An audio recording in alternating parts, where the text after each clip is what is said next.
बेनज़ीर भुट्टो दहशतगर्दी ऐं इंतहा पसंदी के ख़िलाफ़ जदोजहद कई ऐं दहशतगर्दी जो ही निशानो बणिजी शहादत माणी। हयाती के ख़तरे के बावजूद वतन वापस आई। पीपी चेयरमैन ऐं परॾेही वज़ीर Bilawal Bhutto Zardari Benazir income support program की कंप्यूटराइज़्ड रजिस्ट्रेशन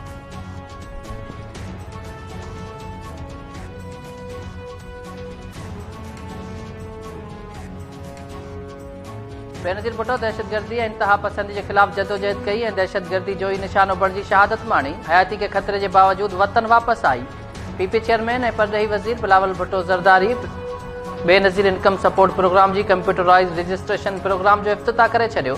तकरीब के खिताब कंदे बिलावल भुट्टो चयो त शहीद बेनज़ीर भुट्टो की ख्वाहिश हुई त अहिड़ो प्रोग्राम जोड़ियो वञे जंहिंसां गुरबत जो ख़ात्मो आणे औरतुनि खे मुआशी तौर मज़बूत कजे। पीपल्स पार्टी मुल्क के मुआशी तौर मज़बूत करण ऐं गुरबत ख़त्म करण के खात्मे लाइ जदोजहद करे रही है। BISP गुरबत के खात्मे ऐं औरतुनि खे मुआशी तौर मज़बूत करण जो प्रोग्राम है। शुरू में मुआशी माहिरनि ऐं ब्यूरोक्रेसी इन प्रोग्राम की मुखालफ़त कई। आलमी इदारनि BISP की शफ़ाफ़ियत के सारायो। हाणे मुस्तहिक औरतुनि खे 25% वधीक रक़म मिलंदी।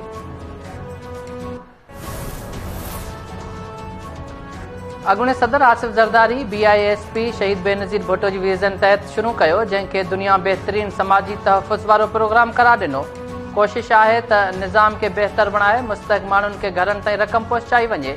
BISP बाबत तकरीब के खिताब कंदे वॾे वज़ीर सैयद मुराद अली शाह चयो त सिंध में 23 लख मुस्तहिक BISP मां फ़ाइदो वठी रहिया आहिनि। प्रोग्राम ज़रिए 12 लख तालीमी वज़ीफ़ा पिणु ॾिना पिया वञनि। वफ़ाक़ ऐं सिंध हुकूमत BISP में बहितरी लाइ गॾिजी कमु करे रहिया आहिनि।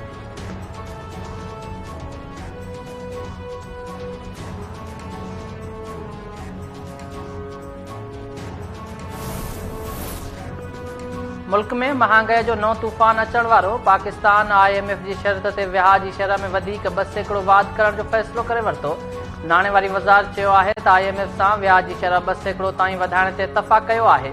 पावर सेक्टर बाबत मामले तय थियण ते IMF सां मुआहिदो थी वेंदो। दोस्त मुल्कनि सां बि मामला तय कया वेंदा। 2% वाध बाद विहाउ की शरह 19% ताईं पहुची वेंदी।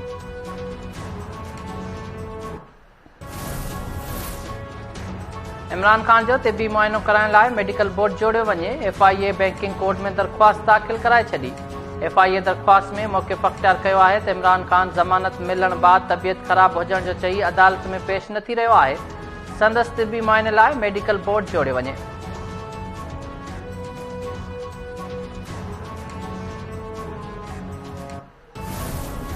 तमाम PTI के कारकुनान से गुजारिश है कि जो अपनी गिरफ्तारी पेश करना चाहते हैं वो प्रिजनर वैन खड़ी है, यहाँ आके अपनी मर्जी से बैठ सकते हैं।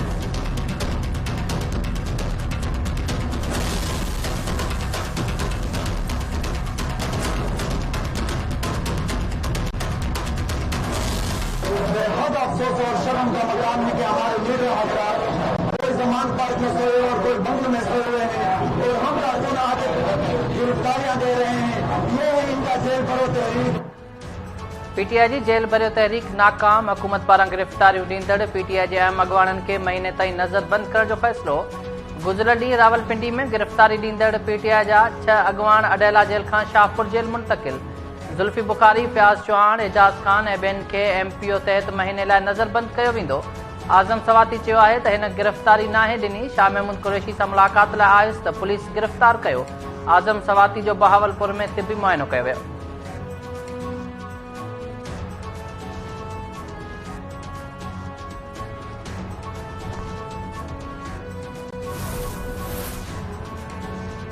सूबाई वज़ीर शर्जील मेमन PTI के सिंध में जेल भरियो तहरीक लाइ भरपूर सहकार करण की आछ करे छॾी। शर्जील मेमन चयो त जेल भरियो तहरीक जो ऐलान कंदड़नि जूं जंगूं ॾकी रहियूं आहिनि। सिंध में गिरफ्तारी ॾींदड़ PTI वारनि खे पिक एंड ड्रॉप सर्विस भी मुफ़्त में ॾिनी वेंदी। रुगो PTI वारा नाला लिखाइनि।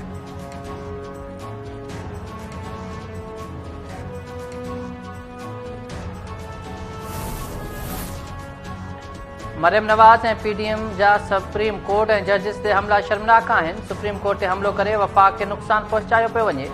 PTI चेयरमैन इमरान खान चयो आहे त PDM क़यादत असेंबलियूं तोड़ण जो चैलेंज ॾिनो। हाणे इलेक्शन खां भॼी रहिया आहिनि।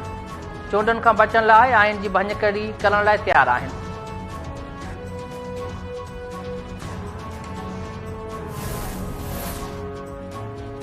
इमरान पंहिंजी गॉड फादर फैज़ हमीद जी मदद सां साज़िशनि जो बादशाह हो, हाणे ताक़तवर किनी किरी पियो आहे। मरियम नवाज़ चयो आहे त इमरान जूं दाहूं ग़लति न आहिनि, तव्हां फैज़ ऐं संदसि साथियुनि जी मदद सां अॻिते वधंदा रहिया आहियो।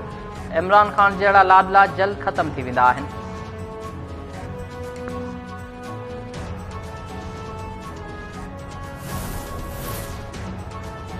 इस्लामाबाद जी banking court foreign funding case में इमरान ख़ान खे 28 फेबरवरी ते पेश थियण जो हुकुम ॾेई छॾियो। बैंकिंग कोर्ट में ममनुआ फंडिंग केस जी ॿुधणी थी। इमरान ख़ान जे वकील हाई कोर्ट जे फ़ैसिले जी कापी अदालत में पेश कई। अदालत इमरान ख़ान खे 28 फेबरवरी ते पेश थियण जो हुकुम ॾेई छॾियो।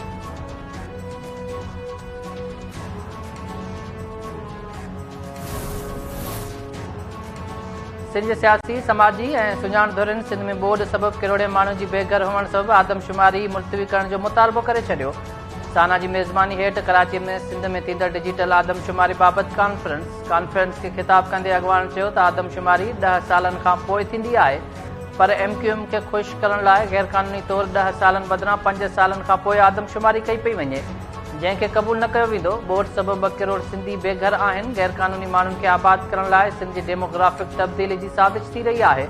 माज़ीअ में बि सिंध जे 7 करोड़ आबादीअ खे रुगो 4 करोड़ ॻणियो वियो। सिंधियुनि खे अक़लियत में तब्दील करण जी साज़िश क़बूल आहे।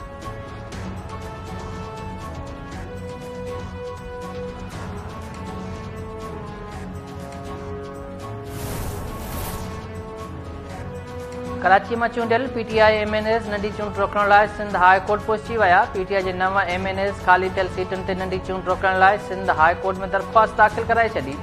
अली ज़ैदी चयो त इलेक्शन कमीशन जानिबदार आहे। Lahore high court election commission ऐं क़ौमी असेंबली जे स्पीकर जो नोटिफिकेशन मुअतल कयो आहे। कराची में 16 मार्च ते थियल नंढी चूंड रोकण जो हुकुम ॾिनो वञे।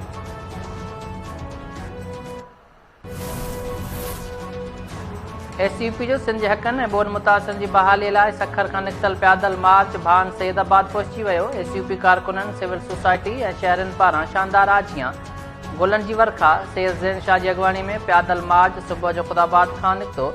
ज़ैन शाह चयो आहे त ॿोॾ मुतासिर बि अञा ताईं अझनि लाइ परेशान आहिनि। सिंध खे बचाइण लाइ सभिनी खे ॿाहिरि अचिणो पवंदो। सिंध मार्च जी कामयाबी ॾिसी मुख़ालिफ़ वाइड़ा थी विया आहिनि। असां असलाह लाइ थींदड़ तनक़ीद खे भलीकार कयूं था।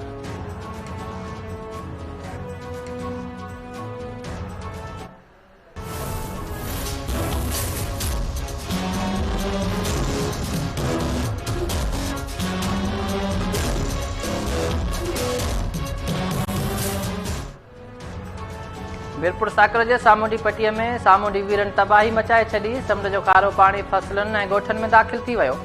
सामूंडी पाणी दाख़िल थियण सबबि कणिक जो तयारु फसल सुकण लॻो। गाड़ो शहर जे ॻोठ मोहम्मद अली शोलाणी, सिद्दीक़ शोलाणी, सलेमान शोलाणी, मोहम्मद माछी, अमीन जत, मीर मोहम्मद जत ऐं ॿियनि ॻोठनि में 2 खां 3 फुटनि ताईं सामूंडी पाणी दाख़िल।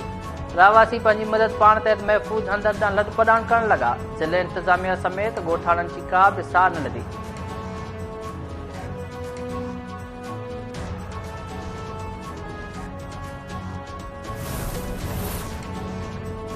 PSL 8 जी पंजाब में थींदड़ मैचेस जी सिक्योरिटी ख़र्चनि बाबति सूबाई हुकूमत ऐं PCB में डेडलॉक बरक़रार।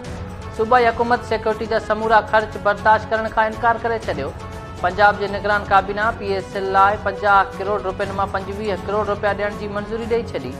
सूबाई काबीना जो चवणु आहे त PSL लाइ 25 करोड़ PCB ऐं 25 करोड़ पंजाब हुकूमत बर्दाश्त कंदी। PCB पंजाब हुकूमत खे पैसा ॾियण खां जवाबु ॾेई छॾियो। नजम सेठी चयो त आचर ऐं सूमर ते लाहौर में PSL जूं मैचूं थींदियूं। 2 मैचनि बाबति सलाह मशवरा जारी आहिनि।